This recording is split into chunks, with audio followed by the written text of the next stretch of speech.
Definitely. I think that James Jordan should be in everyone's team. I don't think there should be a team do a text or something. You send me a message of a screenshot of your team. Feel like I'm so set on this. This is it. This is the best team ever. Like that's why you're sending the screenshot because you're like this is, and that's why I do it. Like this is the best team. It couldn't get better than this. 10, 20 minutes later, and nothing. Well, that's the other thing you got to factor in. If you're running a 5 defense heavy team and you got Martin coming in there, I guess your defense is set until you want to do some luxury upgrades. But you've sort of stuck. Right. G'day lads, welcome back to the One Eyed Pod. Oh my god, I didn't even realise this fucking bottle of wine was open when I just threw it around. Gee whiz, mate. So how are you feeling? Excited, but who knows? Who knows what round 0 will entail? What do you thought? Like, I There's feel so many like I've been struggling. Yep. I've been really struggling. There's just, you know what the problem is? And this is the problem with pre-season. They've given us too much options. It's actually fucked. Like, it actually is. Like, how many mid-prices? How many guns and rookie? Like, I get it if you want to go guns and rookies or mid-prices, but they've given us both. Yeah. It's crazy, isn't it? It's like I could fit my whole team full of 200k players and it would still be okay. And so I will preview my team, but that's what I just keep switching and switching off. Like Matt Crouch, Ollie Wines, Amon. There's so many 490k players. Steele.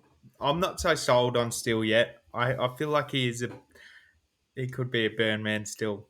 And I don't really have the faith. Yeah. And I remember how angry you were last year. So he's not a fun player to own. I was thinking we should structure this episode a little bit differently as well, and we'll talk about everything, and then at the very end we'll reveal our teams. So then, you know what I mean, rather than go through everything and then just be like, oh, that's why I had him. So we'll do the teams at the end. What do you reckon? Sure. No, that's fine. But I agree. Fucking Steele. He's just shit as to watch. I've the last 3 days I've been tossing up between a few players, and I've been just watching their practice match, and I've watched some practice matches I've watched 4 times just because I'm only watching one person. Jeez, mate. And then I was watching St Kilda's practice match, and I was just watching Steele, and he is the worst player to own and watch. This is why he only handballs it and tackles. But is he around? So I missed the game, but I have someone else I want to mention as well. But he's a mid-pricer. But I missed that game. Apparently he was not that good around the ball. Was he running around and getting it or not? He was at the contests, but it was just, you could tell it was a practice. The same as last year? He was the same as last year, Yeah, he was at the contest. It was kind of the same as last year, but he wasn't limping. But he wasn't that's it for me, mate. He wasn't a high intensity. You could tell it was only practice match for him. He was just kind of walking around, just reading the play and letting his knowledge of the game carry him. What are you doing? Sorry, mate. I'm malfunctioning here. Go on. What are you doing? He was letting him reading the play carry him in that practice match. But yeah, he was just in the right spots. Some really nice handballs and stuff. It's between him and Crouch for me, I reckon. Crouch easy. Crouch easy. I think he's going to be in there and be a bull inside. I would think that there's more question marks over Steele than there is Crouch. Would you agree? Yeah. Or do you think that's different? Nah. I think the only reason I'm leaning towards Steele at the moment is because he's done it before. Right. Crouch has done it. You To know be what I mean? fair, Like, he needs to be get picked more often. I think I was reading this. I think it was 2 years ago. He averaged 110. hmm, So, yeah, okay. and what was Well, it? that makes my choice a little bit easier. What was it that you said offline to me? He had what percentage time on ground? I use like 50% time on ground. Is that why? Yeah, and he got what did he score? I Yeah. can't remember. I think he scored Yeah, over 100. he had like 60% or 70% time on ground, 60% maybe. Um before halftime, and Mm. he was already on 100 or something, or close to 100, nearly 70, I think. And then towards the end of the game, just didn't come back on the field and rarely did, and just slowly dropped down and was just really reduced minutes. So he went Mm. to like 50% time on ground. Still smacked out a lazy. What did he get in the end? Yeah, I got it I right think he here. got 111, Still, yep, still something like smacked that. out a lazy 114, like 114. 59% time on ground. But there's a big BUT here. Because where He was Luke went. Davies Uniac? Right, let's jump into this now because that's going to be our first segment. Let's jump into this the the fan footy, and we're just going to go over all the games. Matt Crouch, let's start with this. All right. So let's just have a look at this score line, and can you tell me something that looks a little bit strange here? He was 100% disposal Yeah, efficiency. yeah. That's not happening every game. But That's that, not happening I every. mean, if you, Look at his look at his dream team here, 68. You know what I mean? mm, I mean, you got to factor in the Tog as well. I mean, it would just even each other out. But he's obviously not going to get 100%. And I'm pretty sure he was. I can't remember his old stats 2 years ago, but he was a bit of a butcher, if I recall. Was he? I don't know. That may be wrong for me to say, but he he might be 80 or 70%. He's definitely not going at 100. That's what I'm trying to say. But if you're looking at those Yeah. stats, you're So not going to see Isaac Rankin kick 4 goals, one, and score 138 Supercoach points every week too. yeah, but a little thing that I looked at.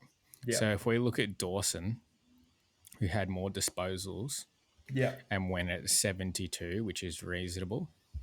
Um, Basically, Crouch scored a 90 this game. We would say lower than 90 if he went at Mm. 72, which is an average disposal efficiency. He's scoring under 90 because Dawson's kicked a goal to get him to there as And well. does it say he's got 66 Tog? Is that the end? The time on Yeah, ground? 66% time on Yeah. ground. Yeah, I mean, the big question is, you didn't see much of Laird, or you like he was just cruising, but you can yeah, see how it affects all of them. And I was a little bit scared off yeah. Dawson watching it because but he was everywhere. Dawson, I just he made He looked really good. Is there anyone here that really stood out for you? I can't believe I'm saying this, but Elliot Yo looked pretty good. He Do you did. like the Elliot? You liked Elliot Yo? I liked Elliot Yeah, Yo. not the. All right, everyone, ladies and gentlemen of the press, mark it down. Mark it down in your calendars. Elliot Yo has been picked. Is he in your team? No, he's not in my Or you team won't currently. He's reveal? in my second team, Oh, which I can maybe elaborate if my internet goes all right. But I mean, you got two teams. well, I've got one risky team. I'm not going to have two teams, but I might either have two strategies, which one to Yeah, take. But Elliot Yo, he's 447k. He's pretty yeah. cheap, and you could maybe have him at D5 instead of say You like Williams. that? Do you like the Oh, I what don't is know. he for? I think he's 447. 447. You want to know But who else is 447? but well, 40 Mate, 47 is you 20k from more is wines. You can get wines for that, or you got Yo at 492, and then I know who else you're going to mention. 475 is Wangani Malura. Or, who was I going to say? There's another one that's glaringly obvious. 398k for Caden Coleman, or whatever his name is. Yeah. The Yo pick is... I know, I I understand don't think it. it's a good pick. I don't think it's a good pick I at don't all. know why he sucks me in. It's probably because of those 9 tackles. He just loves tackling. But What did he's he get? gonna. Did he get He 9 got tackles? 9 tackles. That's a pretty good amount for a practice match. Is that a? But you see, this is what these people do. Yeah. They get their points off fucking tackling. Yeah. Oh, he's a big boy. Yeah. I mean, no one else interested me. I guess Sam Berry was all right, but he's always been half forward flank. He's 210k. I like Sam Berry's game. Yeah. I mean, I really liked it. He really caught my eye in the first quarter. do you think there is any merit to picking him over, say, Lazario or Windsor? You know, around that price mark, or do you think there's any merit or not really? I'm not too sure. I don't know too much about him. I just watched him play, and I liked what he was doing. What's his role? Is he playing? His role is half flank. Or does he? His role is half flank forward. Half flank and then into the mids, like one of those kind of styles. But he's always last year I don't think he got picked much. You know, so he's a fringe player, but he's a young player, so they like him. But he's got to share. Like I don't watch Adelaide regularly, but I would assume he's got to share that with Rankin. Pedler, I love Pedler as a player. He's just a big bull. So I don't really know if he's... look. Sorry. Yeah. Amazing. Like... Incredible. He'd come close. I reckon he might be one of their best players this year, like 1 or 2. Probably not as good as Dawson, but maybe second or third. M1 Dawson. It used to be D1. Now they've changed it to M1. But no, I think Berry, because Rankin's there, they're all going to use that mid-time. So how can you pick a half-forward flanker at 210k? Yeah. Do you agree? Yeah, you're right. Yeah, I agree. Yeah. I agree. That's a good point. All right. Shall we move on to another game? Just wait. I'm pretty sure BJ Williams... How many disposals did he get? Did he get one? He got 1 touch of the footy, I'm pretty sure. This is what? In this practice game. You know, the ruckman. He didn't play, did he? No, he played. 74% time on ground. Yeah, he got manhandled by Riley O'Brien, didn't he? Yeah. But he's got 1 handball. Look, he had 1 handball. Yeah. Is he their main ruck this year? I'm pretty sure because Matt Flynn's out now for a little while. What's the what's He's the actually fixture not coming up? Well, like is that a team to just target whoever has? Well, I'm pretty sure Sydney play them. Sydney have got a good run in. But round 1, Port Adelaide. Port, and that's why I think Butters is a pretty good pick.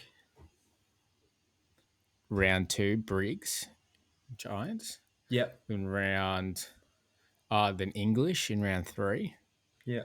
This guy's gonna get fucking destroyed. He's gonna have the worst season. You say ever. that, but sometimes I've seen him pull games out of his ass last year. Like he just really like prime BJ, like Michael Jordan equivalent. Round 4, Grundy gets a go at him. Yeah, see? I mean, poor West Coast, they're going to get shut on the first 4 weeks. Aren't the draws meant to be easier? Can I ask a question? Aren't the draws meant to be easier? Like, give them North 5 times. Be the worst?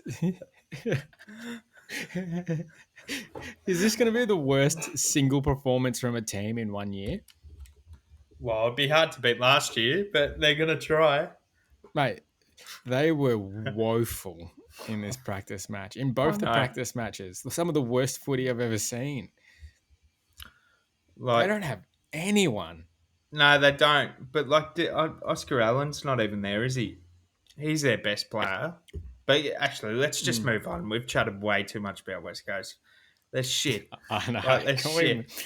what game would you want to, Jenny, hit? Should we start from the start? Pies versus Richmond. Yeah, Pies versus Richmond. Also, don't come at me again.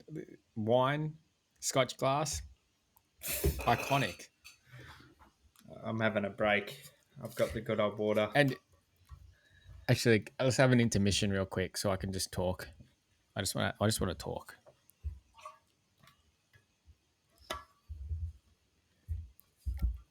Bear with me.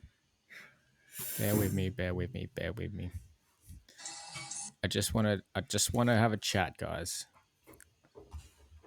And to all the Spotify listeners, we're going to be trying to be a little bit more visual in talking. I realize that when we're talking about stuff that people who are listening just got absolutely no clue what's going on. Yeah. And it's like, what And are these nappies talking about? We know we're a growing platform now. We're thriving on the TikTok market. Can we just roll back to this clip real quick? I think Matt Roberts is a massive lock. He's playing off halfback.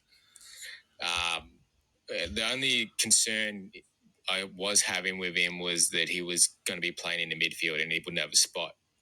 But he's playing off halfback and he looks good off halfback. So if he can hold that spot, I think he's 100% a lock. I think Matt Roberts is a massive Okay. lock. He's playing off. Stop that. I'm just gonna cash in some early receipts real quick. I think Frank. I think Frank's going to come back to. You think it's too early? I have a feeling you've gone way too early. Like, I'm going early. Frank. Matt Roberts, highly doubt he plays unless there's injuries. Frank is playing. He scored 100 in the practice match. You fucking idiot. Jake, don't call him an idiot because Jake Lloyd didn't play. You're one step ahead, and it's a pre-season match, mate. Come back at me. I hope I'm wrong. Steve Miller, he's not up to it. How dare you? Daniel Hines, I don't know what lock in the Magoos mean, but we'll let it go. In the Magoos. Come on, guys. In the seconds. Well, me and Will have made multiple calls in the last episode, all of which happened and have come true. So stay tuned. There's going to be some riveting content. And make sure you give us a follow on YouTube. But you know what? I actually forgot. George Wardlaw call. That didn't work. No. Oh, I mean, George Wardlaw. I mean, he'll be. It's still look. You can't put too much into these practice preseason games. Like, he got injured, is what I mean. Like he got injured in training. Well, I'm pretty sure he played. He played on Sunday. He played, but it just shows how injury prone he is. Yeah, like you said, I he's get like it. This guy's just still going. He's getting injured. Yeah, well, I get. Anyway, I wish he was about 100 and something K cheaper. I'd pick him at 265. No issues in the world. Oh, 100%. Except he's 285. Should we just start from the start and then go down? Yeah, we'll touch on a couple of players, and then not all of them. Pat Lipinski, the most hard done by role player in the AFL, I reckon. Yeah, he looked bloody good, didn't he? But we've always said this: once, say, a mid is out, Lipinski thrives, and then they just put him back at half forward. So, good game, mate. But I'm not picking you. Yeah, it's crazy that he has so much. Player can have so much talent, yet will just be labelled as a role player, and they'll probably never really make much of his career because he's just been made a role player when he could be a star. I reckon he goes under the radar because he's won 2 flags now. I'm pretty sure he won. He was in the Bullies game when they won. He would have been like 18 Fair or call. 19. But Fair call. no, I didn't like him in the middle of the year, but he was obviously carrying something, and we said that. But like grand final, he played a blinder of a game. So, yeah, the other person, But DeGoey, like what I mean is he could be like go. you go to end on Lipinski. I was gonna say Lipinski could be like, if he was one of our main players, he Yeah. would be a star. They would be talking about him. Everyone would be like, "Oh, this guy's Yeah, like," you know what I mean? He's not that just bloke who goes under the radar. He's that guy. yeah. The problem is we got 22 stars, mate. Actually, Yeah, yeah, that's 22. exactly right. Our sub's a star, but Billy Frampton isn't. Hey mate, leave Billy alone. It's actually a good quality bloke. Actually, well, Charlie Dean, he had a quarter and a half of footy. Jeremy Howe being out, I'm confident he will get selected. Unless they Is put Jeremy Noble Howe in. out? Yeah, Jeremy Howe's done his calf or something like that. Just a bit, Really? not calf, just stiffness or something. Like only a 1 weeker or 2 weekers. But yeah, I'm not joking. And Murphy's going to be out as well. Yeah, Murphy won't come I'm back. big on Dean. I'm massive on Dean, but because he looked great. He in that looked pretty good, preseason. hey. Yeah. He looked confident. And that's what you want from a backman. Yeah. Not like who I just mentioned. Frampton. Billy Frampton. Anyway, Remember when Frampton played that fucking blinder mid last year and he was just, everyone was like, this is the next big thing for the Pies. He's just running off a man, got best on ground, was having interviews after the game. Like, oh, yeah, he can be good, but sometimes he can be shit. JDG, it was really tempting watching him play, wasn't it? Oh, I reckon he's. Oh, well, you've always got Nick Dacos, so I'm not going to say it, but he could win a Brownlow one day. Easily. Geordie DeGoey. Mate, for the last 2 years, I've said Geordie will win a Brownlow this year. Every year I say Then he gets Geordie's going to win the Brownlow this year. Then he gets suspended. Oh, He has the capacity too, though. Like he's a phenomenal player. yeah. Yeah. I mean, there's not many other options from Collingwood apart from King Nick, is there? Nicky Dacos. And please don't start him, everyone. Just don't start him. I think he's nearly one of the most owned players now after our shit little call. I don't think it was us who did it, but geez, it didn't help. We connected with 50 people, did we? No, we connected with a couple of thousand, didn't we? Yeah, that's About good. the Nick Dacos call. So they've all changed it because of us. No, but I'm just saying we didn't help. Will Hoskin Elliott, no, Noble, nah, blah. Yeah, switch on. I to saw Richmond. some people talking about. Wait, I saw some people talking about. Oh, what about Finn McRae? What do you reckon? Do you reckon he's going to He's going to start? Nah. I don't reckon he starts. Which is so stupid. I mean, but then we're talking about Lipinski. That was Lipinski, and he was doing phenomenal. So I reckon he's a sub, which is shit. But he'd take that because I wouldn't want him in my team if he's a sub. Nah, I'm not picking him whatsoever. I like him, and I actually hope.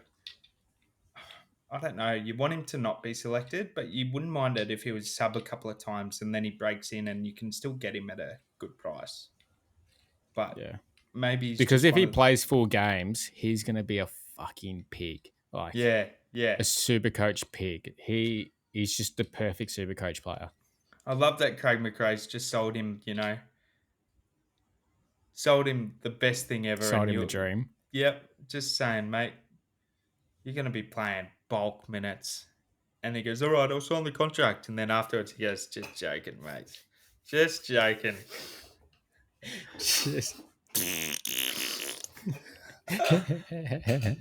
What about Richmond Jaden Short? He looked all right. Yeah, I liked it as well. He looks He's like he's got his role back, being a half-back flanker. he does. I don't think I'm going to go there though. It Nah, there's doesn't too many entice me. I think there's better value for 500k, but I could be Yeah. wrong. Well, yeah, then there's Young. All the other, like, I really like Thompson Dow, but I'm chopping and changing. I loved his game, but one, he handballed way too much. Like, every single time he was handballing. Hmm. But he's at an awkward price as well, 245. I still think it's really him or Billings and all that kind of stuff, you know? Like, you got to make a decision which Yeah, one I to think go. with getting Thompson Dow in is it ruins your structure because now like that's the player that for me that stops me from getting in like a 600k player. You know what I mean? Yeah. Like it stops me from getting in maybe like a Bond, or it stops me getting in like a Butters or something. Yeah. It just brings it down a little bit, and it's now that awkward price where I want him on field, but there's Huswaite there as well who scores just as good, Yeah. Exactly. And he's and he's cheap and he's 40. cheaper. He's even more. He's, I think, Dow's 254, Huswaite's 184, something like that, Yeah. you know? So there's massive difference. Yeah. But yeah, other than that, I mean, I liked Gibcus. Yeah. Do you think that you can? Do you think that you can run Gibkiss instead of Zach Williams? I have looked at it, but like you've said earlier on the pod, the last one or the first one we did, Gibcus is a slow burn. I'm pretty sure Williams is playing round 0. Yeah, I think everyone back there is a slow burn. I don't think there's a single backline rookie, and this is what we were saying last week. I don't think there's a single backline rookie that's not a slow burn and shithouse. So apart from Williams, that's all you got.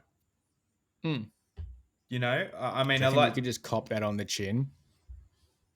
Well, I'd rather Williams than Billings.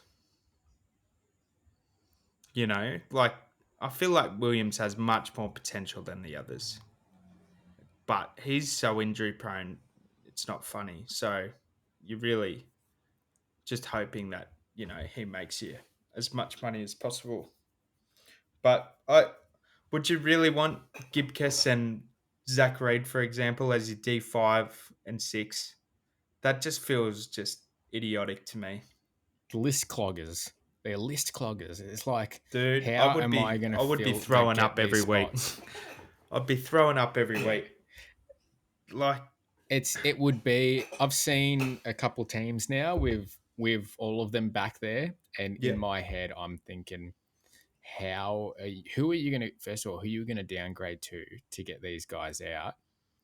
And second of all, they're just going to be by the time you can get them out, it's going to be not going to be in time. It's not going to be nice.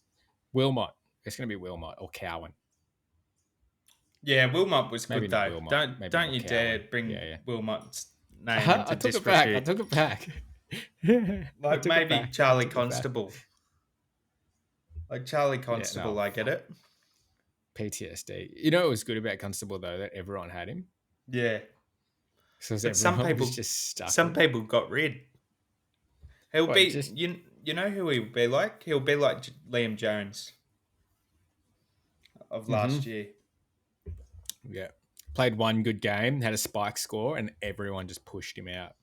Yeah, that was brilliant. I was on that spike score. But other than that, there's nothing really that stands out to me in those games. I feel like everyone's got the same team, if I'm being honest. But yeah, we can. Everyone's jumping on Naismith. If you haven't jumped on we forgot about Naismith. Jump on Naismith. But the only issue is, so Nank's out, confirmed out, and he might be out in round 1, and then round 3 he comes back. So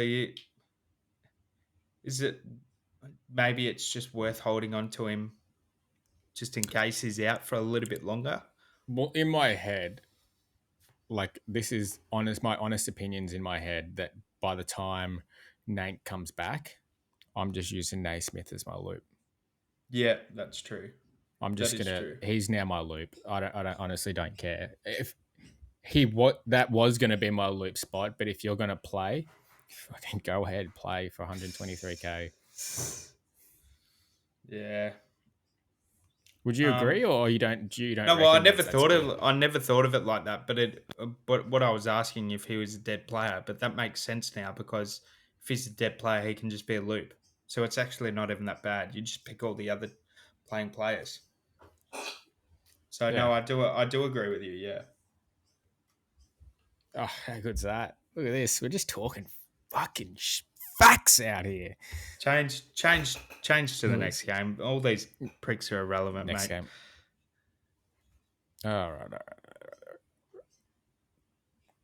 Mackay, how's this? How is this bloke just fucking getting a 107, booting 3 goals? And one of them was This out in the full. guy has. I was gonna say this guy has so much demons in his head, right? And Yeah. they get into him so much. They still kick 3-1. I wonder what his. You were asking how Matt Roberts' home life's like. I wonder what his home life's like. I bet it's peaceful. He just gets on the footy field, he shits himself. But he clearly doesn't. Do you reckon goes through his head? Like, have you seen? Did you watch the ball drop in slow motion? Yes. Bloke's just tumbled it on its head. What are you doing? But he's an elite mark. Are your hands too big? He's an elite mark. Like, he's got good body positioning. He just traps himself. Who cares if he can mark the footy if he can't put it through the big sticks?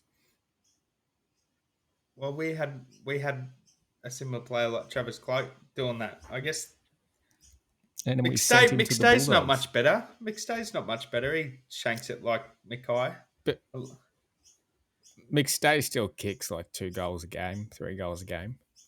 You'd be surprised. Well, you can't really diss him. He won a Coleman medal, mate. He won a Coleman medal. I know. This team right here, to all you fucking Carlton supporters, this team right here is elite, all right? You won't even make the top 4. No, they might, but I think they will. fuck you guys. Honestly. I mean, they got a few injuries. How could you possibly... Who's injured? Wiedering and Walshy. And Walsh. 2 injuries. They got 2 injuries. 2 major ones. I mean, I'm not backing it.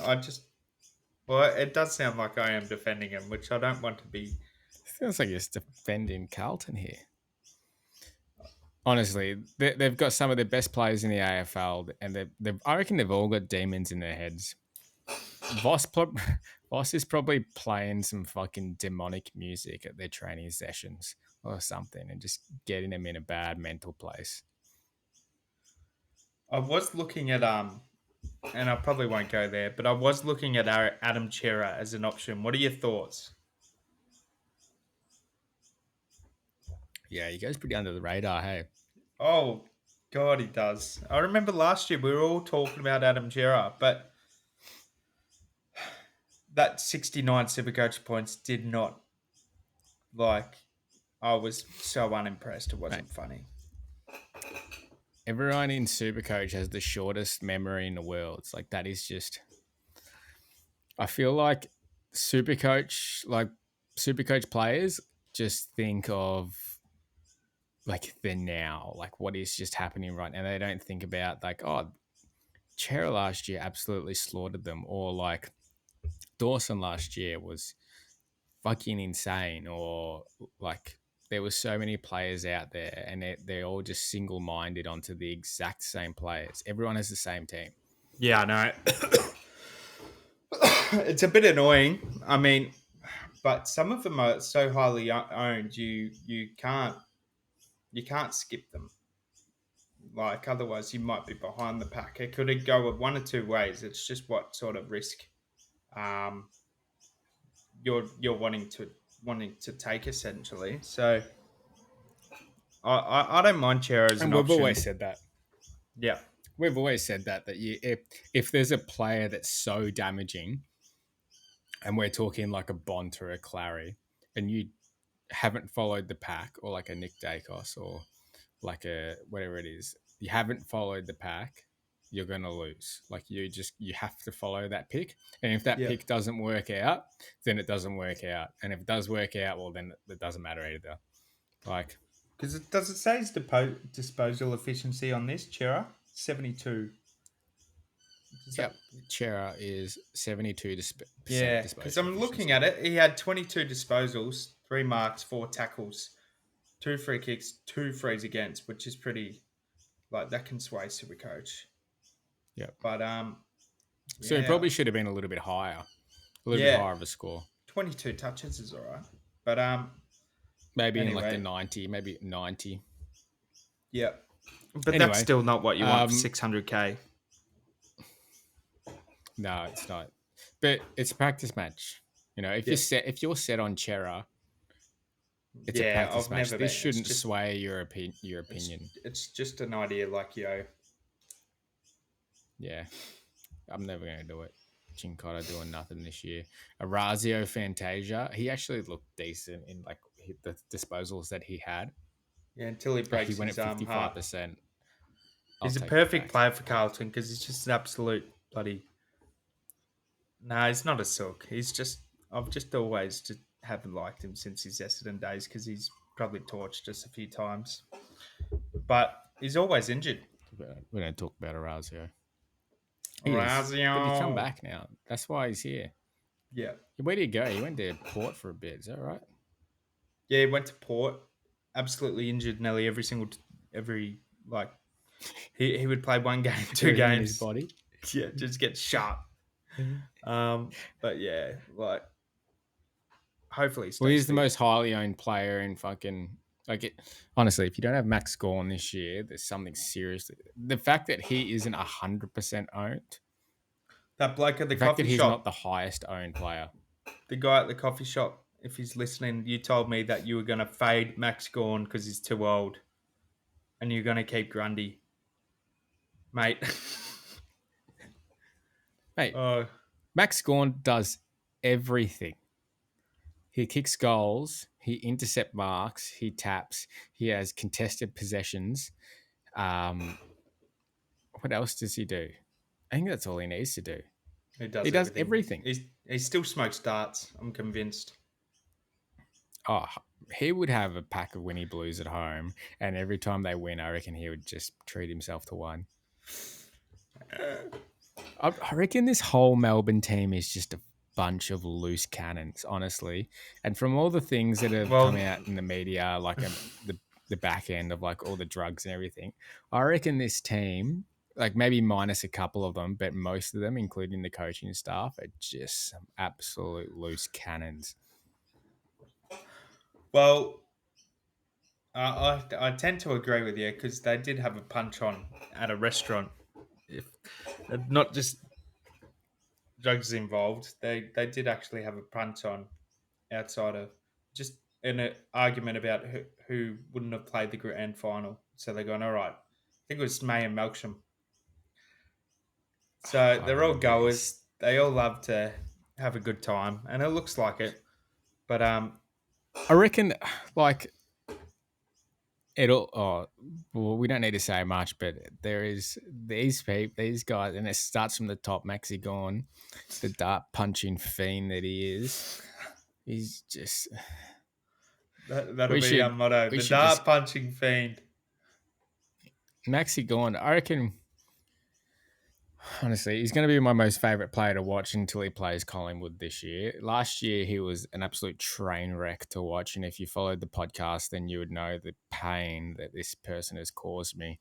But this year, I think I might get a Max Gawn Guernsey and sew some Snaplock bags to it or something, some mini Snaplock bags. Don't be doing that. I mean, we can talk about the other players. Like, Christian Salem, he can't be playing middle, surely. He looked bloody good. He was playing middle, yeah, he looked good. No, I'm saying once Oliver comes back, he'll have to go out, surely. Surely. Or maybe they would do, because Oliver's still be really unfit. Maybe they're going to do some heavy rotations through the middle. Yeah. we'll see about that. I reckon Clary's on for a big one. Do you reckon Clary's on for a big year? It's gonna be a massive year from Clary. I reckon And as well. I'm only saying that because he's got 2% ownership. That's I my like 2% ownership. Was it last podcast that we were talking about It was Clary one. when I was like, if he plays, he's starting in my team if he plays round 1. Well, we'll save my team for later, but that big ranger is in. He's in. He's in. Clayton Oliver, welcome to the party. And what do you reckon about Billings? I mean, Billings is good. I actually don't mind him, but I was watching the game, and him and Windsor, we can talk about them at the same time. They could be guaranteed locks in your team, and I don't see any issue of picking them both. But they did play the similar position, but Billings is more around it than Windsor is. Billings, I just don't know. I don't know about him. If Oliver comes back, he might be playing more half forward. There's so much, and you'll find out round 0 because it's a free hit. But he played pretty good, but you didn't really notice him. I felt he was just a solid player. Yeah, he's a. Yeah, I think that's what we were saying. He's really solid. He was just in the right spots. Wasn't getting like hard footy. Wasn't being flashy. Just in the right spots, receiving the footy and then giving off the footy. It says he's got 4 tackles there. So he's a solid player, and he's more half forward inside. So I don't see any issue picking him. I think I've got him in my team currently. I've got him in my team. I may not have. Yeah, but to all of you out there, I don't see any issue. I think Billings is one of the most solid players that we're going to get this year in the forward line. When I mean solid, like he's not going to be a player that has down games, but he's not going to be a ceiling player either who's having big games. He's just going to be that solid 70 to 80 every week. Maybe gets to a 90 occasionally. Maybe a ceiling of like 100 on a big day. But I think he's just going to be like that solid player that's going to gain cash for us. Yeah. And then we can change into whoever's going to be that guy. Yeah. I think he's just going to be a solid normal player. Yeah, I think it's a flip of a coin, to be honest. I reckon if you had to fade one of your 285k players, I don't see any issue fading him. But I think you're right. He's going to be consistent. It's just what happens when Clary's back and all that kind of stuff. But he's too cheap to ignore. I don't think it affects him. Yeah. I don't think Clary coming back affects Billings' role. But so Salem would just drift back. Then Clary would come in. And then... Well, that's it then. So it's Windsor and Billings. So no. So my argument's shit. Yeah, I don't think it affects his role at all, Clary coming back in. Yeah. Well. Windsor as well looked really good. There was one player who I want to speak on that everyone's just decided to fade all of a sudden, who's actually a really good player, is Bailey Lowry or Lowry. Yeah. All of a sudden, everyone was really hot on him, played well. Practice match 58 probably doesn't represent how well he actually did play.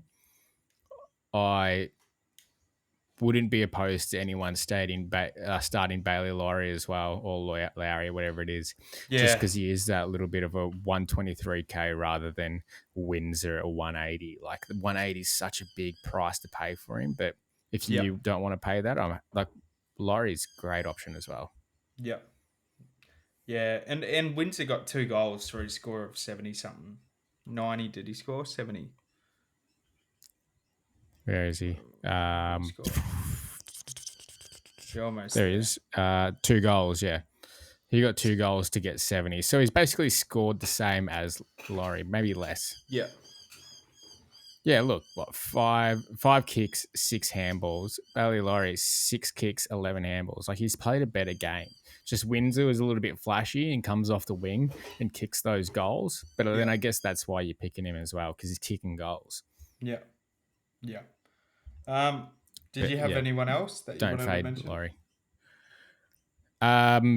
Not too much in this. I mean, everyone was pretty hot in the practice match with Kai and Brown. Yeah. It was pretty meh when he came on.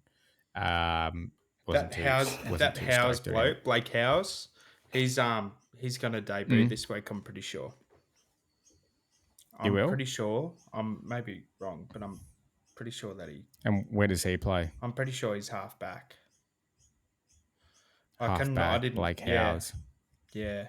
I didn't watch much of Interesting. him, but I'm pretty sure he's playing this week.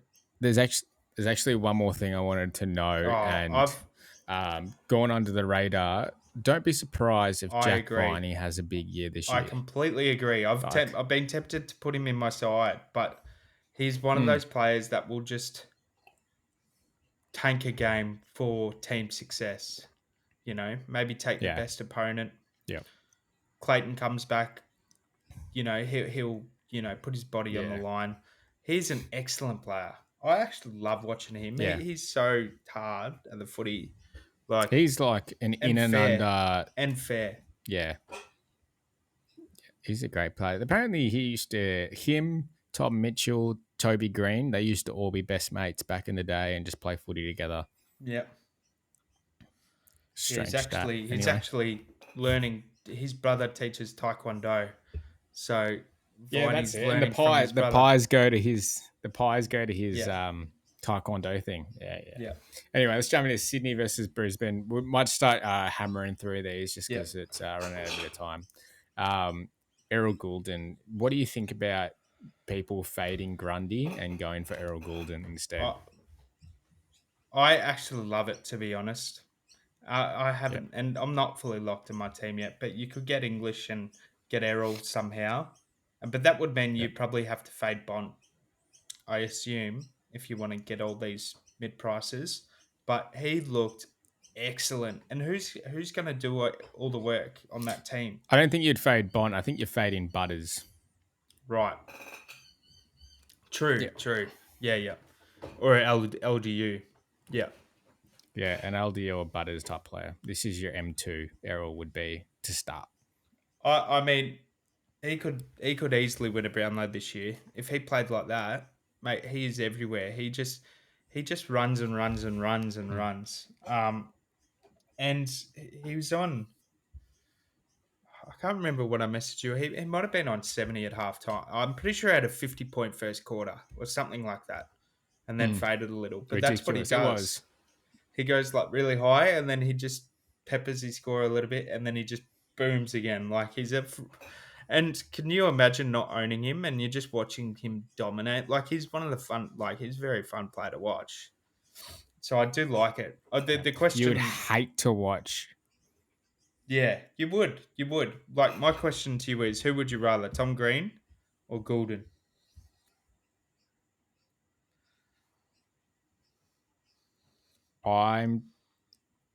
That's such a good question. I reckon 1, 2, and like top four. Them four right now is my top four for Brownlow. Errol Goulden, Green, Bont, and Dacos. You couldn't pick them apart, Errol Goulden and Green. But I think that it's the same sort of thing. They both had the same buy. Like they both have a buy. They both. I guess the only thing Green's, about Green I don't like is a butcher of the footy. Yeah. But he also just gets a shitload of tackles. And he gets a lot of the peel as well. Yeah, I mean, Goulden has a round 5 bye or round 6 bye. Yeah. So it's with the Collingwood. So, I mean, you have more value of games before, Green's round 3 bye. So I reckon you should go Goulden if you're wanting an early bye player. I think you should go Goulden as well. And look at this stat I've just seen. I didn't even realize this. 21 kicks. Are you kidding me? 9 tackles. Are you kidding me right when now? Is that going to happen? 9 tackles. I was reading that stat and I thought, there was not there's a ICT error going on. Like, Are you kidding me? Look at this 21 kicks, 7 marks, 9 tackles, 1 goal, 6 contested possessions. This guy's only And- got 133. and got 120 meters gained on everyone else in his team. That is fucking crazy. Like, I didn't even realize that. That might change the structure of my team. Let's continue. Mate, I love Go. him. The other one, James Jordan, he looked bloody unreal. And I Great think footy. I think Parker and Mills it really does help out. Him being out, like, I think he can make us good cash and would be able to flip him come buys. He's going to make us phenomenal cash. He did do this when he was 2 years ago when he was playing for Melbourne, and he actually earned all right cash in a good small period of time. I think he was a clean player, but I can't believe it says he had 31 touches or something. Like, yeah, it's pretty Mate, good. played an I think exceptional game. I think he's more of a lock than Billings and Fife. In that forward line. Definitely. I think that James Jordan should be in everyone's team. I don't think there should be a team. I hate saying this because I know there's some people in our league who watch this podcast, but I don't think there should be a team that doesn't have James Jordan in it. I think it's just one of those players that is just in every rotation of every version of everyone's teams. Move on to your man. Do you reckon? Matty Roberts, absolutely. I loved watching him. I love the way he plays. It's just a typical halfback player. Didn't do heaps. Didn't do nothing at all. 15 kicks, 3 handballs. What more do you want from a player that's 156k in Supercoach? Yeah, what you can say. What's his name? The Seagull. The Seagull wasn't there. Whatever you call him. But look, we're not asking for 100 every game from Matt Roberts. Okay. We're asking for 60 to 70, maybe 80. Like 100 points is just showing that this guy has the potential to play footy. Don't you reckon? I know, but the Seagull was pretty good last year. So I know, but obviously the Seagull's going to take points off him, but if he scores 100, we're playing with house money. Like that's I know. But that's crazy. The only issue is Braden Campbell is the other halfback. So, I mean, I don't think he's going to go, Braden Campbell. So it's really, I don't know. You reckon Matt Roberts gets kicked out of the team? I'm a bit scared, but I mean, you can free hit on a round 0. I keep saying free hit, but that's what essentially round 0 is. I reckon he keeps his spot. I think he keeps his spot. He can't. After that performance, he was excellent. So I just would love to see how it actually unfolds and how John Longmire is going to work this out. Because, you got Jake Lloyd, who's actually a gun player, and he actually played better last year than he has in a couple of seasons. So maybe that means Robbie will obviously come back in. Robbie Fox is pretty versatile, and he usually plays back pocket and that. I'm pretty sure. So he could just be swapped. But another person I really liked was Heaney. Yeah, I knew it. I was just waiting on there for you, mate. Here we are. Isaac Heaney. He's going to start in the mid. Not start in the mid, but he's playing a lot more mid minutes this week. Not this year. Yeah. Sorry. He played very good. I mean, he scored 70, and he's always sort of been a trap pick where he's just too good forward. He's a bit like Toby Green, could play midfield, but he's too good forward, and then you just chop and change and place him wherever you want to be. But he looked bloody good for a half. But it says he butchered the ball quite a lot. Isaac Heaney's kind of like one of their a leader type down in Sydney. Yeah, apparently he's on $1 million a year. There you go. Like he's gonna be that role player if he has to be for a game, and you're just gonna have to suffer and watch your score of Supercoach be a 50 that game. Exactly. Just because he's gonna take one for the team. What are your thoughts on Grundy? But I'm not playing too much into this. I know Brody Grundy is an absolute machine. He is a machine. And let's not forget that Oscar McInerney is not an Yeah, easy ruck to play against, all no, right? Typically, rucks don't score too much against Oscar McInerney. And especially in a practice match, Brody Grundy's not out there trying to play the best game of his life. He's got his spot. There's no one behind him. He's the main ruck. He just needs to get through the game and wait for the next week because like there's nothing he needs to do. If he's gonna go out and strain himself and end up like this silly boy down here, Taylor Adams, who just done his MCL. Like Brody Grundy doesn't need that right now. It's going to be 126, 126, 126. That's what we're going to see from Brody Grundy this year. yeah. I think I want to hold the faith. But if you want Errol Goulden, you got to fade him. I think Grundy. Yeah, it's one or the other. It's Errol or Grundy. And what do you think? I'm taking Grundy. Yeah, I think it's just that this is what all this whole game is about this year. Those flip of the coin picks. But I think Grundy will be fine. I just think I don't think Grundy's going to score more than Goulden. No, but I think Grundy is so much cheaper and price. allows you to get Butters and co. But yeah. That's exactly why I'm going for Grundy. Yeah. Did you? I really liked for Brisbane. I did like Kadeem Coleman's game. He was everywhere. You liked it, did you? Oh, he was everywhere. He just like it was a real Dewey game. So like a lot of people. I didn't really watch this game, so let me. Yeah, tell me well, no, everything. I was flicking between both, but every time I was watching it, and the commentators were like, "It's just a real Dewey ball," and everyone was dropping their marks. But they loved using him. The only problem with him is he's got the round 2 bye. Like, what do you do there? I guess like it's a bit. He's such an awkward price. 1, 2, he will not be playing in round 2, and you kind of need him to play. But it is best 18. I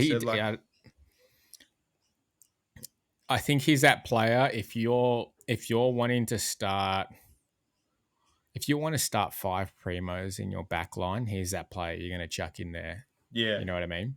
If you're going to run that strategy where you just don't want any of these shit as rookies in your back line, you're chucking Coleman back there to make your D6 Williams. You know what I mean? Yeah. Is that what you reckon? I agree. And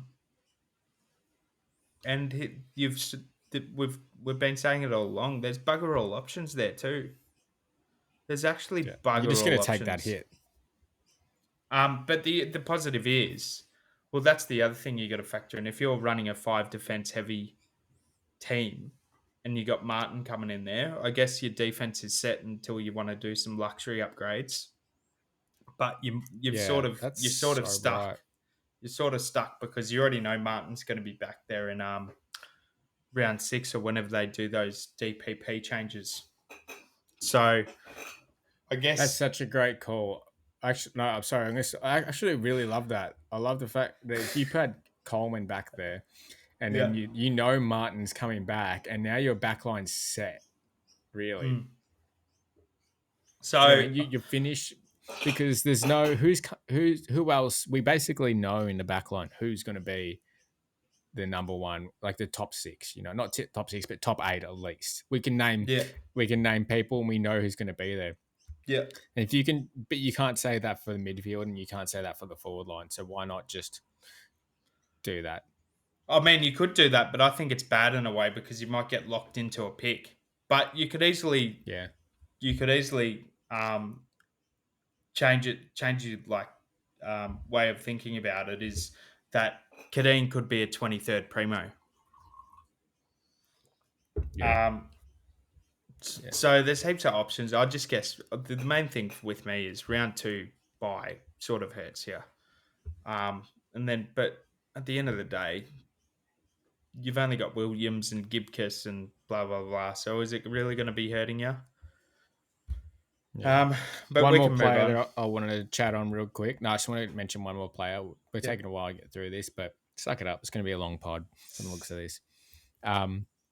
Hugh McCluggage is going to be Unreal. a Chera-like player of last year. He's going to be phenomenal, I think. I think he's always done this. I think he always has these games. Yeah. What I'm saying is I think that people are going to fade him and he's just going to keep producing. Oh, he will. He does this every year. I love him. He's always been around the 535 sort of K mark. He's a good pod, but wouldn't you rather Dunkley or who's the other one? Dunkley or Neil? Yeah. And Neil. they usually get the points as well. But I love him. I love them. Yeah. I agree. Moving on, let's jump onto your boy, or the best player in AFL, Toby Green. Then we can jump on to nearly one of the second best players, Tom Green. Yeah, Tom Green's a good pick. I really like him, but I'm really torn on the early buy. You're only going to get him for 2 games, but he's got North Melbourne and West Coast, doesn't he? He has a easy run. I think it's North and maybe Richmond. No, that's Butters. Can you get it up? Yeah, I can get it up. It's North, and then they've got West Coast. You're right. Oh, right. Yeah. So, I mean, those 2 games, holy shit, Batman. He's just going to get 50 touches each game. He's going to go ballistic. He's going to go ballistic. And I mean, if you really counted round 0, and it's a shame it doesn't count because he would go ballistic against the Pies as well. He would absolutely flog us. He could be 700k. What's his price? 620. Well, that's he it. Could be around 690, 680 by round 4.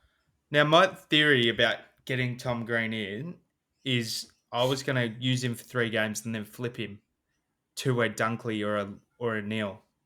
And I was just afraid that he wouldn't surpass his break even, because he's at 620k. Yeah. But he could easily be the other way. Like he could go but it takes one game for him to not. It takes one game, and we've seen that with lots of players who are. We've seen it with him. Yeah. Remember, like Laird last year had 150 game, and then the rest were up, but he dropped significantly after that one down game. Yeah, yeah. I mean, 620, you've got a little bit of less of a buffer than Laird, because Laird was 700k. I don't hate that. But I'm not doing it currently. But it's always been in the my train of thought, and that's why. It's just a flip a coin. I really like him as a player, but I guess if you did start him right and he banged out 2 140s, and you're like, fuck, I don't actually. Fucking stoked. You would, but you're just going, fuck. I don't know what to do here. I want to get rid of him, but I can't get him back. Yeah. And that's the issue. Yeah. But I guess another player that caught my eye was Lachie Whitfield. I love Whitfield, but. Mate, he looks like he's got his roll back. He looked clean. He looks good. And he didn't have. I'm pretty sure he had very limited minutes. Yeah, 50%, mate. That's an easy 130. Yeah, 50%. There you go. The other one, just quickly, because we're trying to go through them quick. I really like Cadman. I like him as a rookie option. I like him as a rookie option as well. I think he looks a bit stronger, and ever since Nathan Murphy dacked him and made everyone see his butt crack. Even the Giants. It was his birthday yesterday, and the Giants showed his butt crack. That's good as. But he does look good though. He looks large, and he's played ruck for a bit. Exactly. I actually really like it. Like I think he's got Or he'll be a slow burn, but like you've the forward spot, in my opinion, it's so stacked right now. I reckon you could afford to lose one of them to afford a better play in the middle or something, and then you have Cadman at F8, and just sit there and linger cash. But yeah, that So that have I. But who? I'm just going to read out some my bench right now for my forward, and you can tell me who would you get rid of for Cadman. I've got Lazaro and Wilson, two guns, yeah, no, but and they're on the there'd be bench. a way.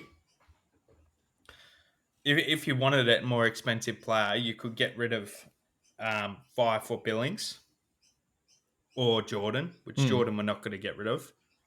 Get Cadman in and upgrade your midfield or defense, however you want to play it. But it's whether you Yeah, want to we'll get into that or later. not. But Gold Coast, F1 Sexton, Sexton. Yep. mate. Now we don't really talk much on Sexton. I think everyone proof is Yeah, in the pudding. We move on to Took Miller. I think Took Miller is going to be like I can tell everyone my strategy from the start. I think Took Miller is going to be the first person I'm trying to get into my team as quickly as possible. yeah.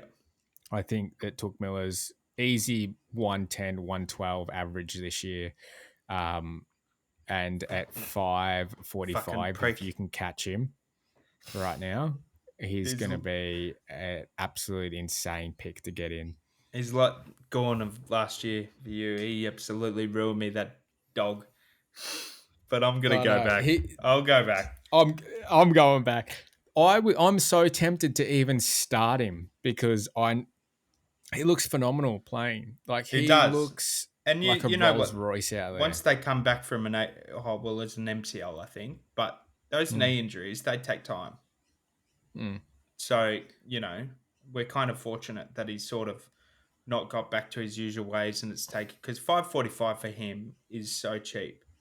Because I remember Is when I picked him up, ballistic. Because what? I picked him up last year for my boost at 620, and I thought that was a ripping deal for him. Do you know what I'm saying? Wow. Yeah, Like, I remember that. Yep. So he's averaged at 97 right now, and 97 points is what he's averaged of. yeah, His average is anywhere between like 100 to 112, 115. Like yeah. He's also got the buy with Gold Coast, I think. Oh, sorry, with Sydney. yeah, Yeah, which is why I didn't pick him yeah, because I did not want that Brody Grundy, James Jordan type of situation. But now I don't have Buduk in my team. Oh yeah. A my little bit god. tempted. Oh my god. I'm actually gonna do it. I'm doing it right now. Come on, mate. You're meant to be. My computer Oh, can't sorry. hack We'll the do it fair later. footy. We'll do it later. We'll do it All right. later. Next person to talk about was Noah Anderson. Played a very similar game to Took Miller. Not irrelevant in my scene just because he is more expensive. Do the same. Yeah, I really like him. I reckon he's better than all the others, but they're just going to share points of each other. And Tuke's going to be reliable, but you don't Yeah. like Anderson has the possibility of going 170 or 180 one game. Yeah, he does. But at his price right now, for a player that's sharing the midfield with so many like guns and points, like people who just hog points, like Matt Rao, Yeah, Took Miller, Wits, like all these Powell, all these players, heavy, like they just everyone on them scores big. yeah. I don't think I'm paying for it. Uh, Someone who everyone has been hot on and everyone's fading, which I reckon I'm also fading, but I can see a world where in round 0 he goes 130 and I bring him in is Flanders. yep. And he's not that dear as well. No, he's 494k, so he's around the same. If you're getting Flanders in, you're probably going to have to sacrifice like a Fisher or Yeah, someone like that, yeah. I'm or not. like I'm not doing that. I can confirm to everyone, I am not doing that. I've been on the Fisher train for the whole time, baby.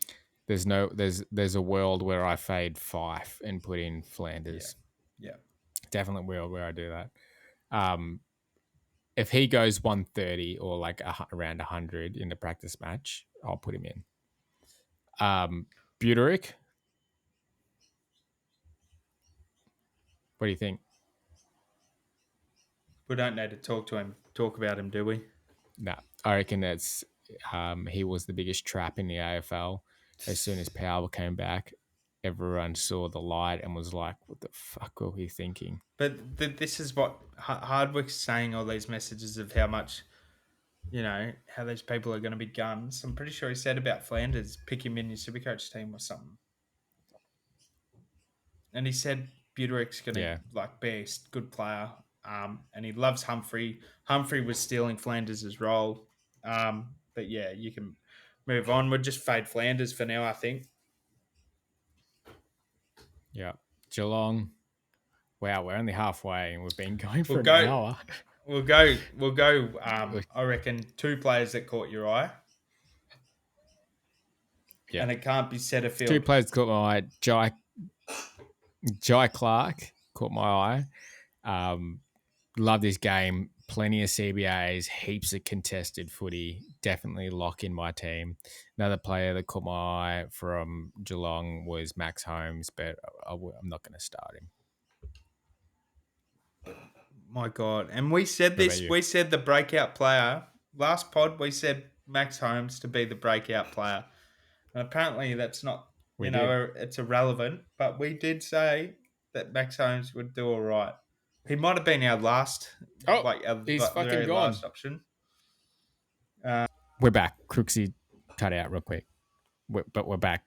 We did call Max Holmes. It was a massive...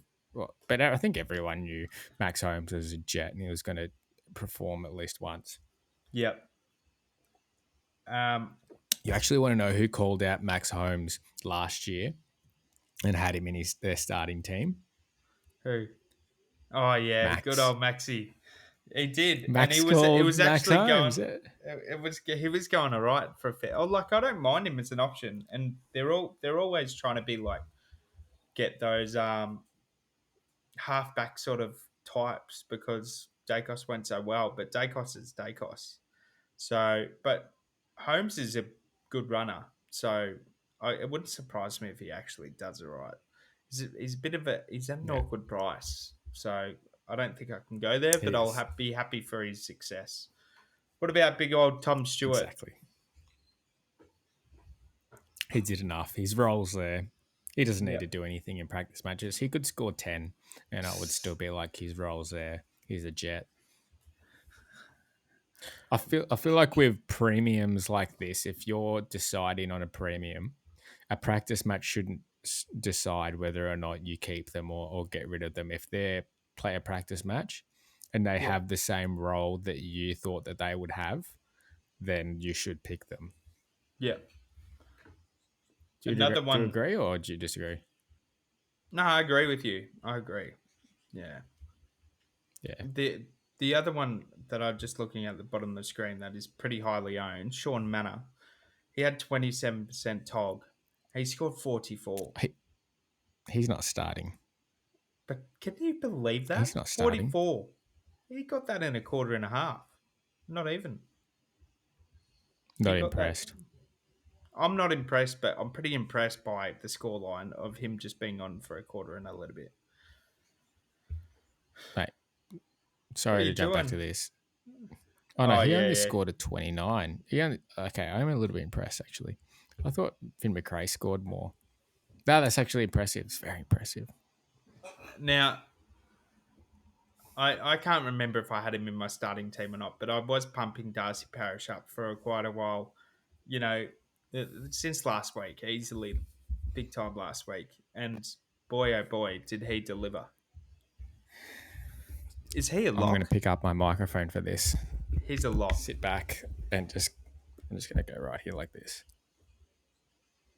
I've watched the Essendon game multiple times now. Just watching Darcy Parish and Nick Martin. He's so fun to own. Twice for each player.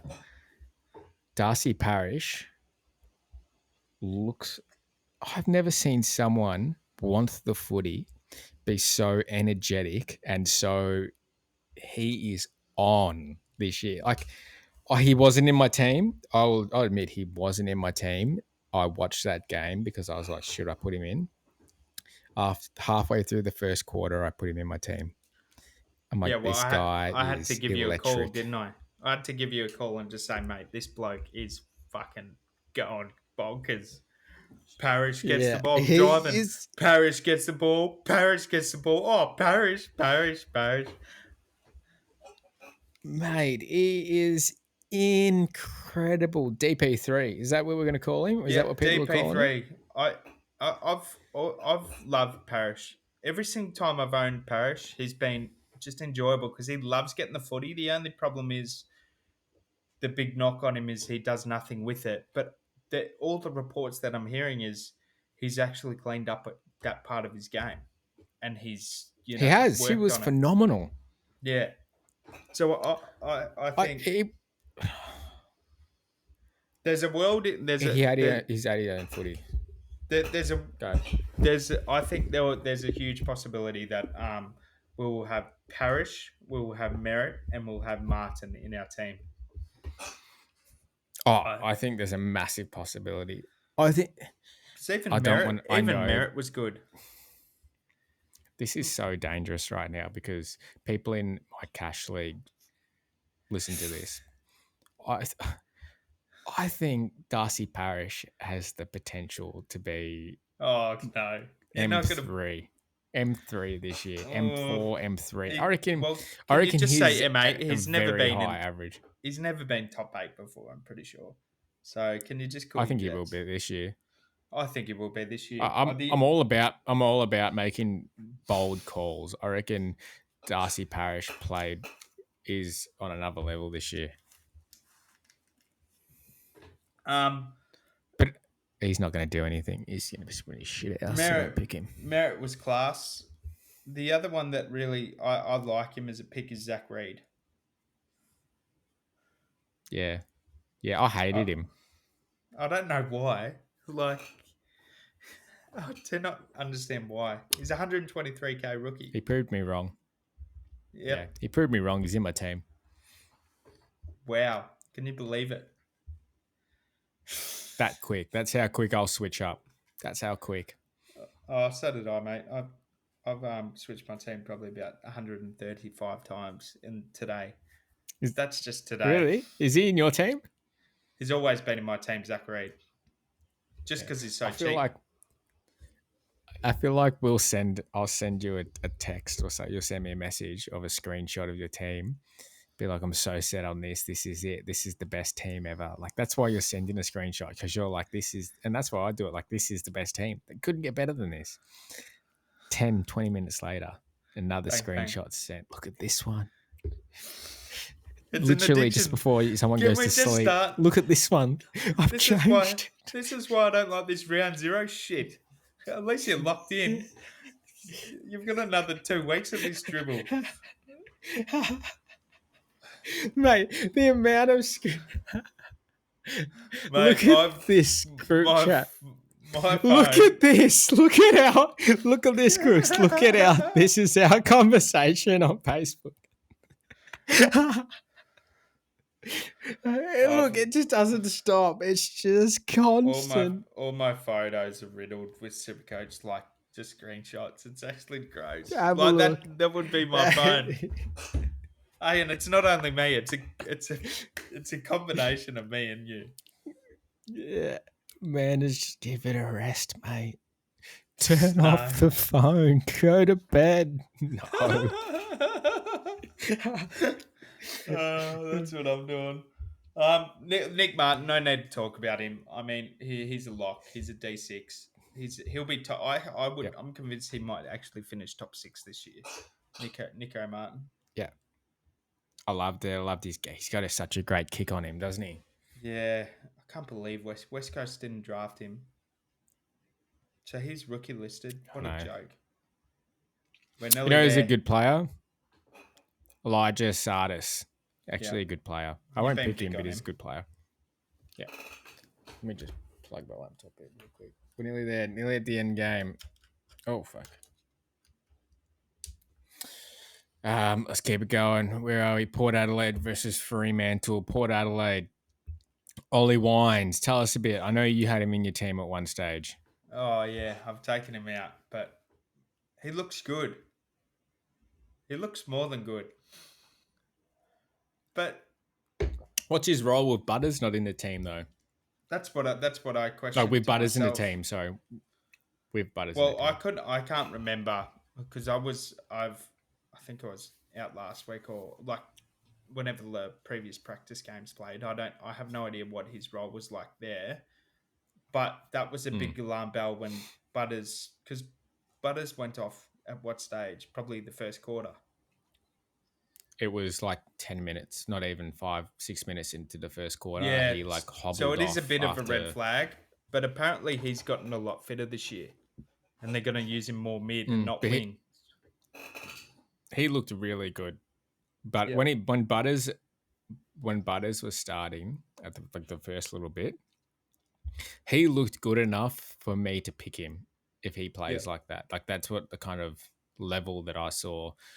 But he didn't do much, obviously. But he looked really, really, really good. Him and Rosie. I think Rosie's in for a massive year this year as well. Yeah. Yeah, they're there, but it's just those three. And I guess the other thing is, but not like he had any impact, but Boak's out of the team now. But he was always a super sub anyway until the halfway. I really like Jackson Mead, but I feel like he's at an awkward price. And I didn't watch. I don't think I caught any of this game. So he got put in there just because Butters got taken out, I think. Yeah. So I think you can skip him. I think I'm skipping him. Like I did a little bit of research. He has great job security. I don't think he's leaving the team, but he got thrown through the middle. I could be completely wrong here. I honestly don't know anything I'm talking about. I kind of just make it up as I'm going. He could be. He was just getting thrown in there because Butters was gone. Yeah, but he usually plays half forward for. I'm pretty sure, like they all do. You know, they're basically midfielders. They just get chucked half forward playing. The one that speaks out, you've highlighted his name, Daniel Houston. What do you think of Houston? I love him, but he burnt me 2 years ago, and I can never forgive him. But he's unreal, but he's just a weird player. Like I think he gets used a lot in the transitions, but he must get. Well, I missed the game, but he must. Someone kicks it in and he gets it. That must be like the role that sort of happens, because he gets he gets a fair amount of the pill, and he's a halfback, but he doesn't do any of those roles. But he flew under the radar last year. Yeah, I'm the exact same. I'm completely honest here. I'm usually a pretty good judge of how players play.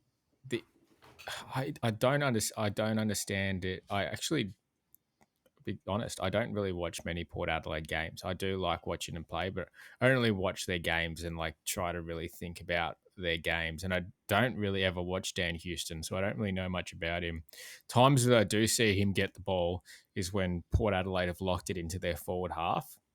Yeah. And Butters, Rosie, Houston are just like launching it back in there. They're just like he's racking up the pill around the center, and then just launching it back in. But I honestly don't really know much about him. But the same token as well, but Luke Ryan has a better role, I think. But he pumps out 116, and he's actually on kick-in. So he's a complete opposite player of Dan Houston, but they're both defenders, and they have similar averages than what was last year. But Luke Ryan's role is still the same, and it's bloody appealing. Like, could you? Do you like Luke Ryan this year? Yeah, I do. I think he's just going to score the same as last year. And this is why you don't want to stack up for your the back defensive five. Yeah, and I guess Do you see a world where you could play Luke Ryan or Dan Houston instead of Stewart? Definitely. Yeah. Yep. I see a world where you can. I think Luke Ryan is going under the radar. A lot of people have been scared off because he got a Yeah, little bit because he got injured, injured. and Yeah, Cox is Brandon Cox still injured? yeah, I think so. Well, I don't think I Yeah. wouldn't know, but I think So he's not playing. Yeah, so if he's not playing, there's going to be a lot more games where Luke Ryan plays lockdown defense, which yeah, isn't ideal. yeah. But they also But brought in Oscar McDonald, who's what did they? yeah, he's like a centre half back from VFL Carlton. He played for Melbourne as well. Um, so they're obviously trying to have a plan just to free him up because he's not a lockdown defender. He's too fat. No. Well, he's not fat, but he's a stocky. He reminds me of Heath Shaw. Yeah, he plays phenomenal when he has that like loose defender, and all these guys do. Like Stewart, Sicily, Ryan, they all play phenomenal when they have that loose defender role. It's just if Yeah, they're going to be able to maintain that throughout the whole year, because some of yeah. them don't, and then that's when you're like, fuck, well, they just lost their role, and now look what we're going to do. But other than But that, I think you go. light bulb moment. Is that why Dan Houston is the good pick? Because he doesn't have that role. I mean, he's been a good pick, but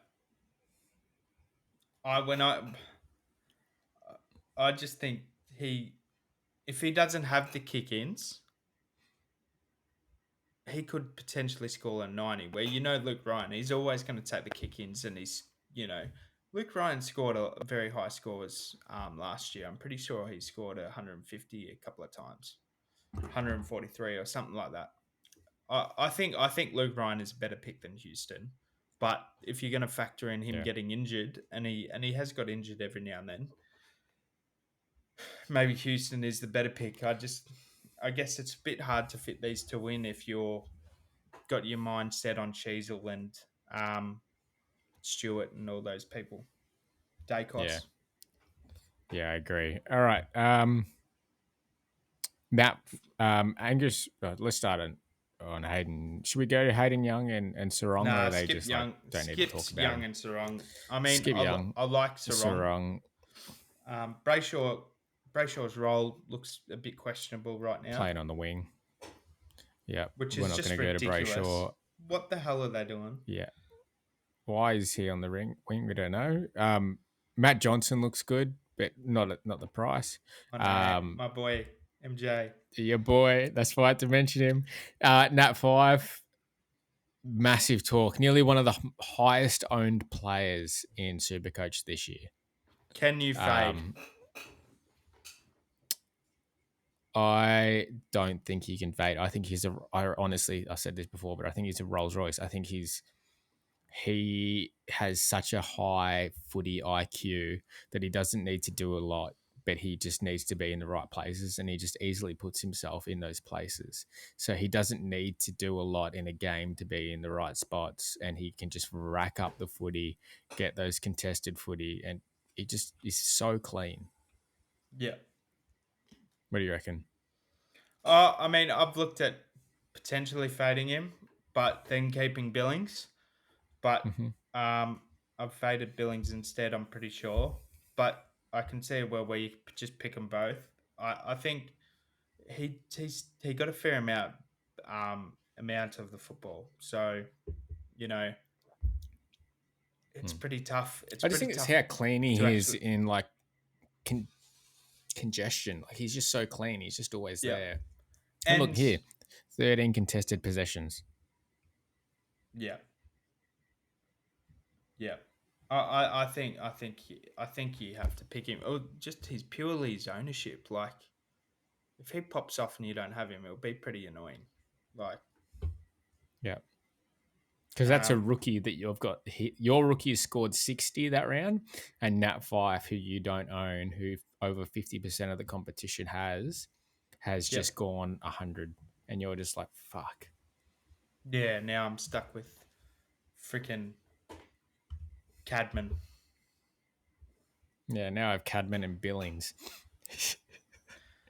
All right, Fuck. let's continue through. And hey, Um, this is a shout out to Nathan who just faded Nat Fife.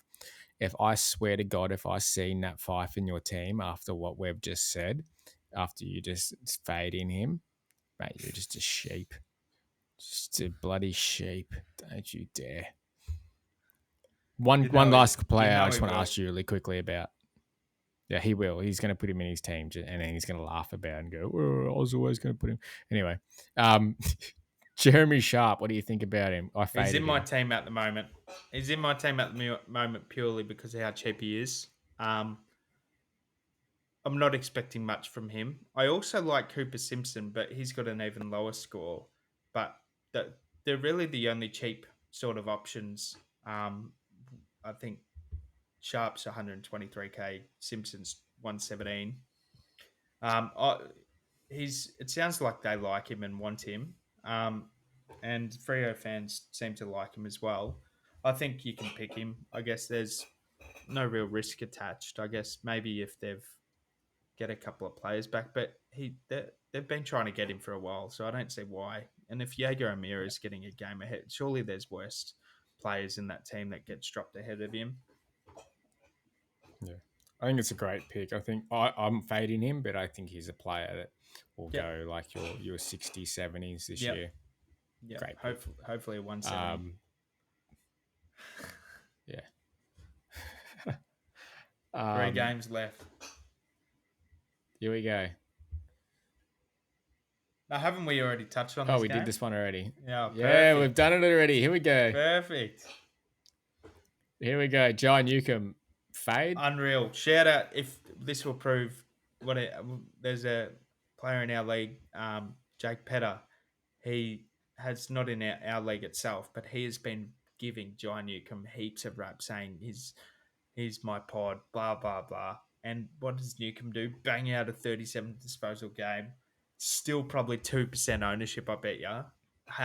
Fuck all people would be getting him in. I'll tell you in 2 seconds. Yeah, I honestly think John Newcomb's one of those players that like you can take the risk on him this year and it could pay off. But I'm not just going to take the risk. Nah, I'm the same, Mikey. I'm the same. Like, I mean, bloody oath he could dominate, but if Will Day comes back and all these other players, you'd be sure that his scoring potential will yeah. Surprising ownership. Over 13,000 people have picked John Newcomb. 9.8% ownership as it stands.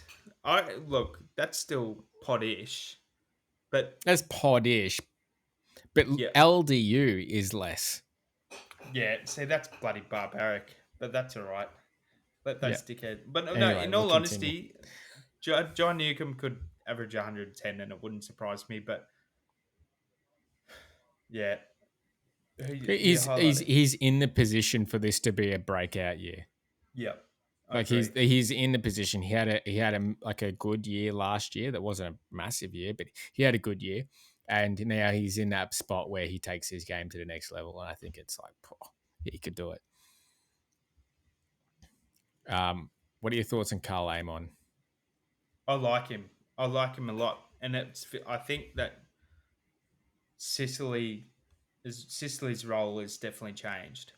So, yeah, Amon could definitely be a receiver of Sicily's last year's points, but I just don't know how I can fit him in. I fit him in my team early in the year, our first podcast, but now I just can't seem to remember how I did it because I've changed my team 1,000 times. I screenshot every time. I just keep screenshotting it, and then you won't be able to find it. I'll remember this one. Yeah, there's so many. I was going through our screenshots the other night because I was like, I just want to change it back to what I had the other day.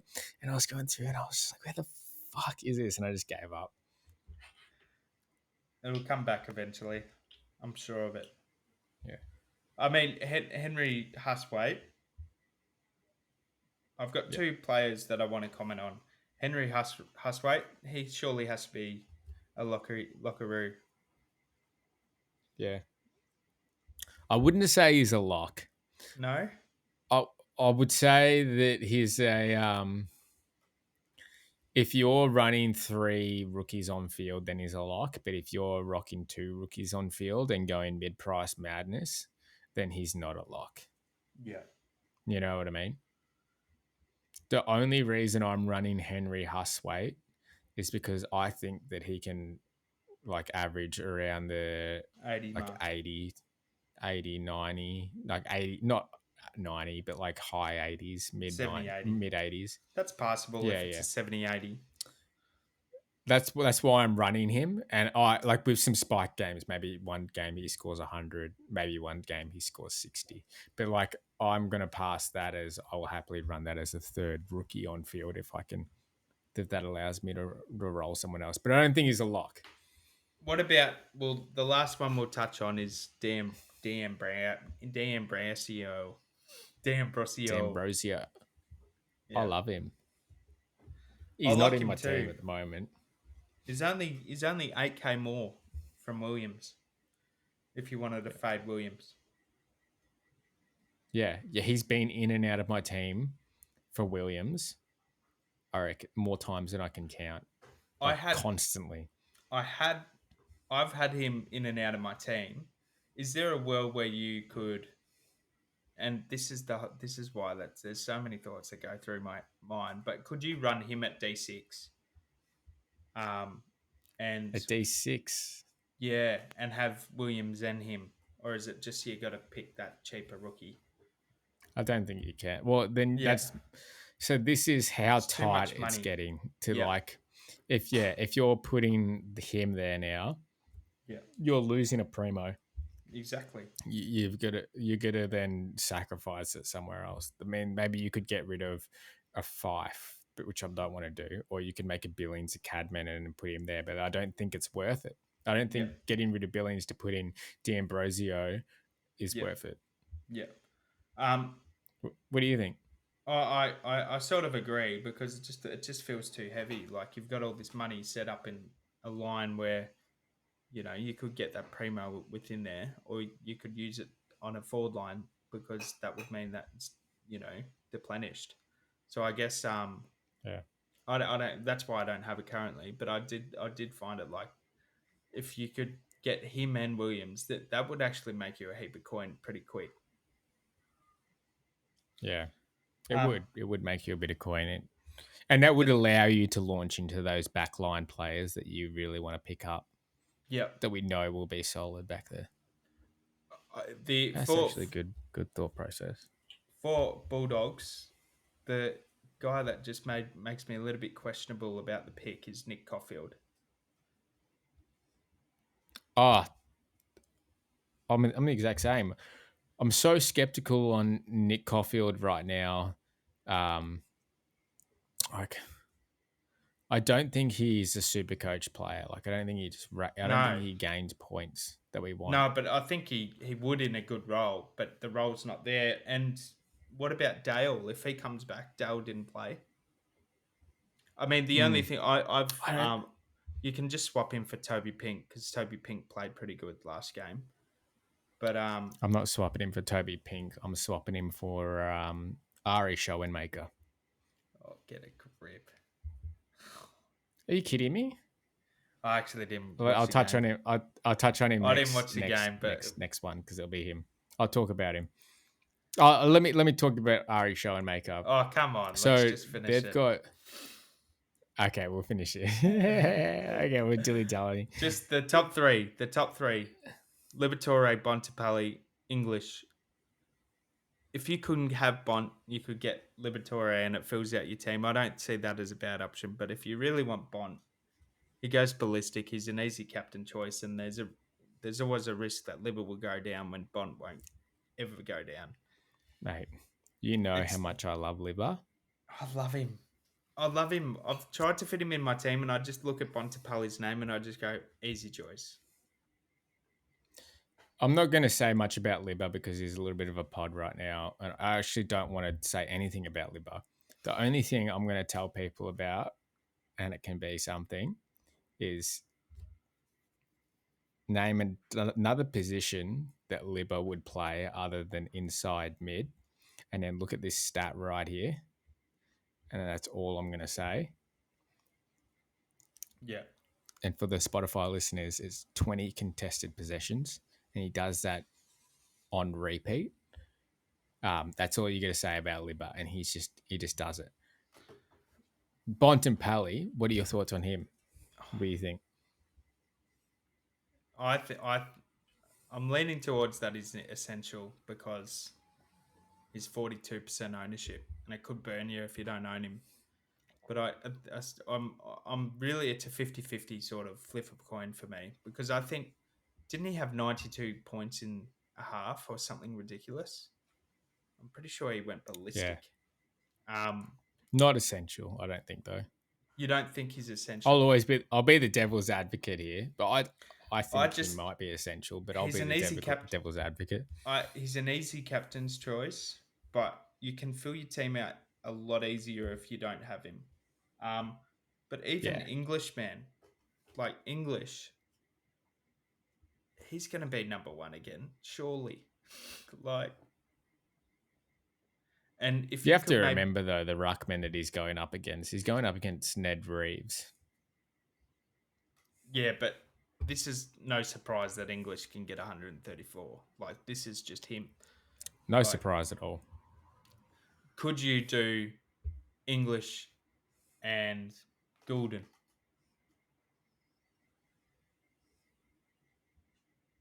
So instead, that would be in place of Grundy, obviously. So that's how you your buy structure is an action. Where are you getting it? But then where are you getting this cash from? Well, you would get so it's not possible. I think you can maybe rejig it a little bit where you sacrifice maybe a mid, but I'll do it quickly now. I'm going to try to do it right now. Yeah, we're both going to try to do it real quick. So you would have to sacrifice one of your mids. No, but it's not possible. If not possible for me. No. But I guess maybe if you sacrificed a mid, but then you're sacrificing too much. Oh my god, I reckon I can do it. Let's talk about this when we do our next episode of the pod, when we talk about our teams. Okay, last thing I wanted to talk about here. Riley Sanders is going to be one of the best players in the AFL in the next 5 years, I reckon 3 years. He's incredible, isn't he? I actually haven't. I didn't watch the game, so I'm actually haven't seen him yet. But he's phenomenal. Really? Are we comparing him to Nick Daicos? Player. No, he's no Nick Daicos type player, but he. Let's just say, I don't even know who I'd compare him to. I can just say that he doesn't look out of place when he's in that midfield. In midfield with Bontempelli, Liberatore, and Treloar, he doesn't look out of place at all. Yeah, exactly. And that's probably why they pissed off Harms. Oh, not Harms. Probably. Sorry, there was another. McRae's not in there. McRae's not in there. I think Sanders will have a bigger year than McKercher will. He'll be a better player. Yeah, I think everyone thinks that as well. Yeah. Let's jump on to the last one. Riley Bonner. Can we talk about this? Second game he's ever played. Just in no, it's not. Wait, come on. Have you never known that Riley Bonner? Second game he's played, he said, someone said the second game he's played for St Kilda. For St Kilda, yeah. But he got delisted. Yeah. Do you know the whole spill about Bonner? There you go. Sorry, I'm very passionate. No, I don't.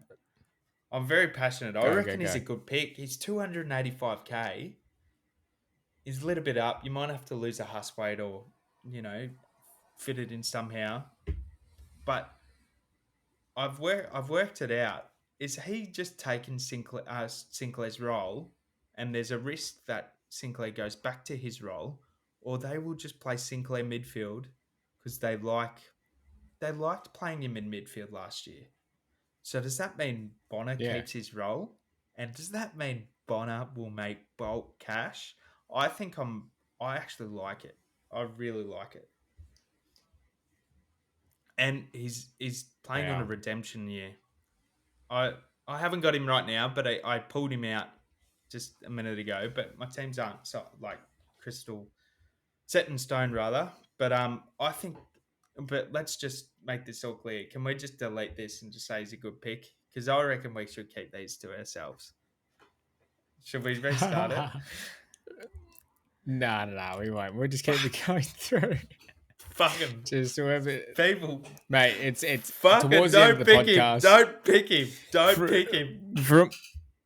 From the listeners that we had on Spotify, it looked like that everyone started tuning out after about an hour. So we're about, what are we now? An hour 49 right now. There's not many people listening now, but yes, not even TikTok worthy. I think he's a good player. TikTok. If you made it this far, you've got the Riley Bonner sauce. Yep. Yeah, I think he's a really good player. I think I was really impressed by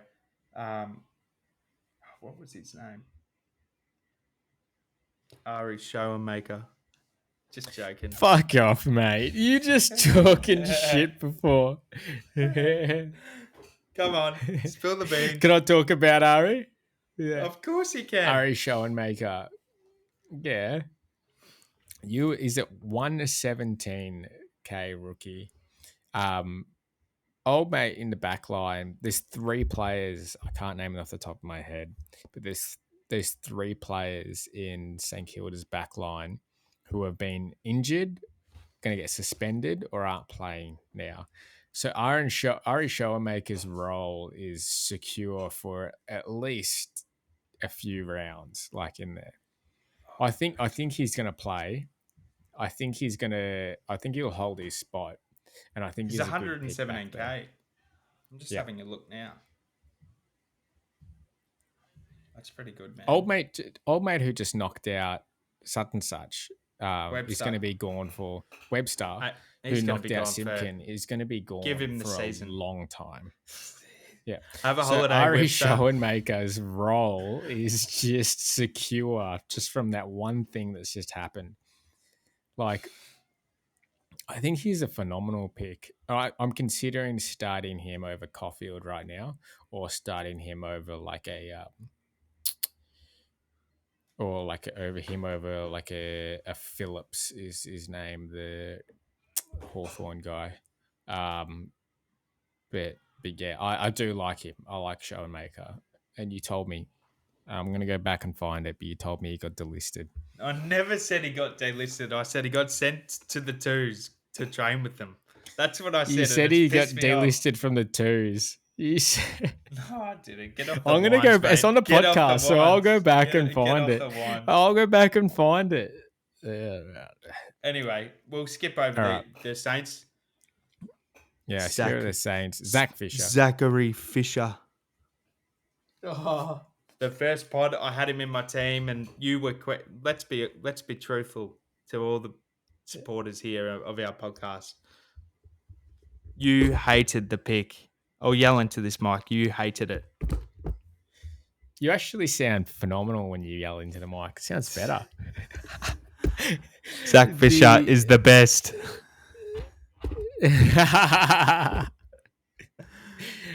I didn't hate the pick. I hated the pick. But I was just skeptical on him. You're an honest man. Yeah. I was just skeptical on him. And rightly so, though. Yeah, I know. But I think he does as well.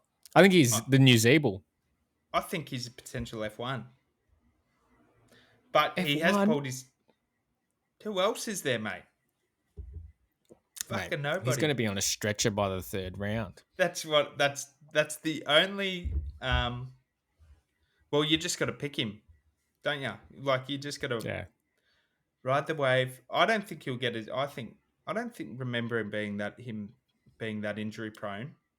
But he's pretty cheap, $378K. It's just great having just such a thin forward line, and you're just gonna watch. He's a lock. He's a lock. I think we can move on. No, let's move. Oh, he's a lock. We didn't expect it. I think everyone proof is in the pudding. Yeah. Don't need to talk about Sheasel. Like honestly, What about Cherry? I have seen people going for Cherry. I hate it. I knew you would. I knew you would. I I fucking kind of hate like it. I kind of like it, but I know it's a stupid move. It's the he got 30 stupidest move in the He got world. 31 hit-outs, man. He absolutely killed Marshall. But probably not around the game, on the ground. Pay, honestly, just pay, what is it? Yeah. Oh, it's about 90K 81K. difference. Sorry. Yeah. A 90K difference. Yeah. Oh, fuck. My light's gone off. 1 second. I hate it. I just don't. I think I'm just so set on Grundy right now. Just so I like him as like a super coach player that I'm not going to go anywhere else. Yeah. I think